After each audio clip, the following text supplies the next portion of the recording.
Hello everyone, आज अपन cover करने वाले हैं ऑब्जेक्टिव ऑफ फिस्कल पॉलिसी। इससे पहले वाली वीडियो में अपन ने फिस्कल पॉलिसी क्या होता है वो देखा था और उसके अपन ने टाइप्स भी देखे थे। अगर आपने वो वाली वीडियोस नहीं देखी हो तो आप आई कार्ड पे जाके चेकआउट कर लेना, आपको वो वीडियोस वहाँ पे मिल जाएगी। तो मेरा नाम है दिव्यांशु शर्मा, मैं यूजीसी नेट क्वालिफाइड हूँ और आपको इस चैनल पे 11th क्लास इन इकोनॉमिक्स से लेकर के मास्टर्स इन इकोनॉमिक्स तक की वीडियोस मिल जाती है और वीडियोस हमेशा मंडे को, वेंसडे को और फ्राइडे को अपलोड हो जाती है। तो चैनल को सब्सक्राइब कर देना और बेल आइकन भी दबा देना ताकि आगे आने वाली वीडियोस की नोटिफिकेशन आपको टाइम टू टाइम मिल सके। तो स्टार्ट करते हैं आज की वीडियो को।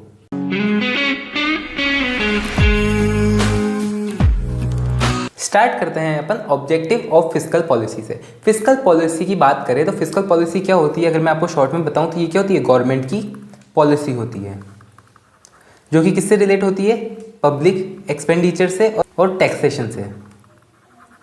जैसे कि अपन ने देखा था कि गवर्नमेंट पॉलिसी के अंदर क्या आता है, पब्लिक एक्सपेंडिचर मतलब जो भी गवर्नमेंट खर्चा करती है वो, और जो भी उसका रेवेन्यू होता है, रेवेन्यू यानी टैक्स के जरिए जो भी उसको इनकम होती है वो सबको अपन फिस्कल पॉलिसी में इंक्लूड करते हैं।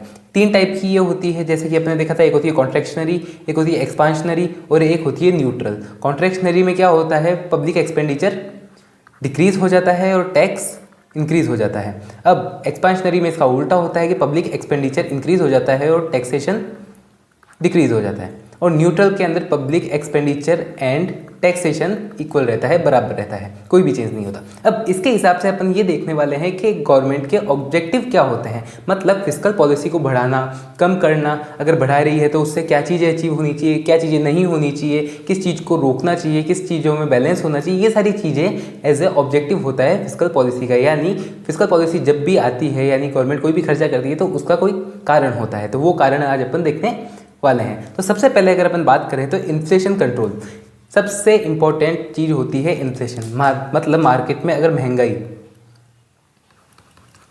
महंगाई अगर ज़्यादा होगी तो उसको डिक्रीज करना, यानी अगर महंगाई ज़्यादा इंक्रीज हो रही है तो उसको डिक्रीज करना चाहिए कौन, गवर्नमेंट। अगर पब्लिक एक्सपेंडिचर ज़्यादा हो रहा है तो गवर्नमेंट क्या करेगी, पब्लिक एक्सपेंडिचर थोड़ा डिक्रीज करेगी, कॉन्ट्रैक्शनरी पॉलिसी लाएगी और उससे क्या करेगी, इन्फ्लेशन जो चल रहा है मार्केट में उसको डिक्रीज कर देगी। ठीक है, तो with the help of fiscal policy government control inflation and maintain price stability, मतलब प्राइस स्टेबिलिटी बना के रखती है। अगर कोई चीज़ 100 रुपये की बिक रही है तो वो 100 रुपये में ही बिके, या फिर 102 रुपये हो जाए, 103 हो जाए, या फिर 98 हो जाए, 97 हो जाए, इतना ही फ़र्क पड़े। ऐसा नहीं हो कि वो बहुत ज़्यादा फ़र्क पड़ जाए, जैसे 100 रुपये की चीज़ को एक 150 में बिक रही है, 200 की बिक रही है, 500 की हो रही है, ऐसा नहीं होना चाहिए। मतलब एक प्राइस पे क्या हो, स्टेबिलिटी हो, ज़्यादा चेंज नहीं हो।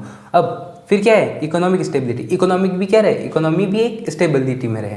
अपन जानते हैं एक बिजनेस साइकिल होती है, यानी ट्रेड साइकिल होती है, ऐसे चलती है। तो यहाँ पे क्या होता है, एक्सपांशन यहाँ पे होता है, रिसेशन यहाँ पे, डिप्रेशन और फिर यहाँ पे रिकवरी। ऐसे जब चल रही होती है तो एक इकोनॉमी एक वे में चल रही होती है, सबसे पहले बढ़ती है, फिर टॉप पे पहुँचती है, फिर डिक्रीज होती है। तो मतलब इकोनॉमी में अगर ऐसे ऊपर जाना, डिक्रीज होना, ये सब ना हो, ये सब क्या है, ऐसे नॉर्मल वे में ऐसे चलती रहे, इंक्रीज होती रहे, तो इसको कहते हैं अपन इकोनॉमिक स्टेबिलिटी। तो गवर्नमेंट क्या फोकस करती है कि फिस्कल पॉलिसी से गवर्नमेंट अचीव करना चाहती है इकोनॉमिक स्टेबिलिटी के, मतलब ज़्यादा उतार चढ़ाव इकोनॉमी में ना हो।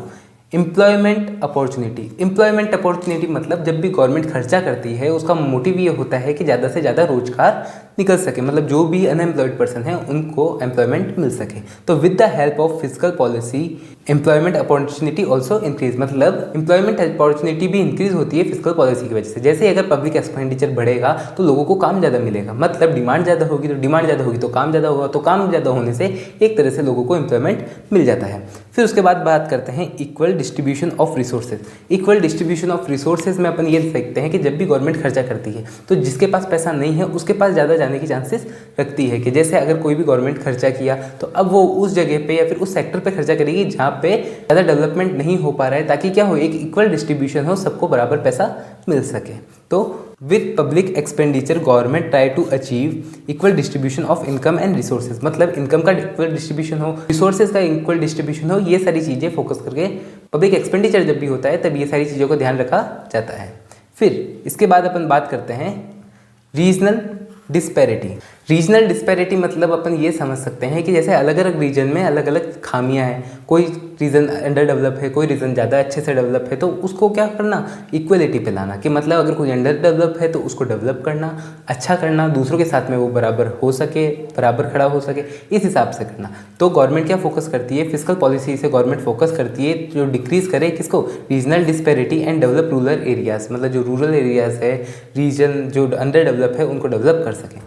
स्टैंडर्ड ऑफ लिविंग, अब फिस्कल पॉलिसी से क्या होता है, गवर्नमेंट एम करती है कि स्टैंडर्ड ऑफ लिविंग भी बढ़ सके। स्टैंडर्ड ऑफ लिविंग यानी जैसे फॉर एग्जांपल कोई पर्सन 10,000 रुपीज़ कमा रहा है तो उसका स्टैंडर्ड ऑफ लिविंग मतलब वो कम चीज़ें कंज्यूम करेगा, नॉर्मल चीज़ें कंज्यूम करेगा। तो गवर्नमेंट चाहती है कि उसका ये स्टैंडर्ड ऑफ लिविंग बढ़े, उसकी पर कैपिटा इनकम बढ़े और वो जैसे 20,000 होने की ट्राई हो, तो जिससे क्या हो वो डिमांड भी अच्छी कर पाए, डिमांड अच्छी कर पाए तो बाकी उसका लिविंग स्टैंडर्ड भी बढ़ पाए। तो ऐसा गवर्नमेंट फोकस करती है कि एज ए लिविंग स्टैंडर्ड क्या हो, इंक्रीज होता रहे।